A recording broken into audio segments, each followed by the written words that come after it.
Hi! Hello everyone. Welcome to mini vlog. ఇదైతే మా work site 30కి 62 డైమెన్షన్స్ గల site west facing. And owners యూఎస్‌లో ఉంటారు. సో, మాకు మెటీరియల్ కాంట్రాక్ట్ ఇచ్చారు. G+5 హౌస్ కట్టడానికి. ప్రెజెంట్ అయితే గ్రౌండ్ ఫ్లోర్ వర్క్ జరుగుతోంది. అండ్ డైలీ 3 టైమ్స్ క్యూరింగ్ చేపించాలి కదా! అందుకని ఒకసారి చెక్ చేద్దామని వచ్చాము. మేము చెప్పకపోయినా వాళ్ళైతే క్యూరింగ్ జాగ్రత్తగా చేస్తారు.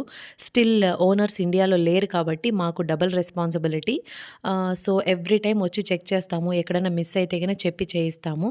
ఎందుకంటే ఇది మనకు లైట్‌గానే అనిపిస్తుంది. బట్ చాలా జాగ్రత్తగా క్యూరింగ్ చేసుకోవాలి. అదర్‌వైజ్ బిల్డింగ్ బాగా దెబ్బతింటుంది. ప్రెజెంట్ ఈ బిల్డింగ్ అయితే బెంగుళూరులో కన్‌స్ట్రక్ట్ చేస్తున్నాము. అండ్ సేమ్ లేఅవుట్‌లో మావి ఇంకా కూడా మెటీరియల్ కాంట్రాక్ట్ జరుగుతున్న హౌసెస్ ఉన్నాయి. వాటి స్టేటస్ కూడా నేను ప్రొవైడ్ చేస్తాను. అండ్ ఎలివేషన్ ఎలా వస్తుందనేది కూడా పిక్ నేను అటాచ్ చేస్తున్నాను. Thank you so much for watching. Please do subscribe and follow our channel.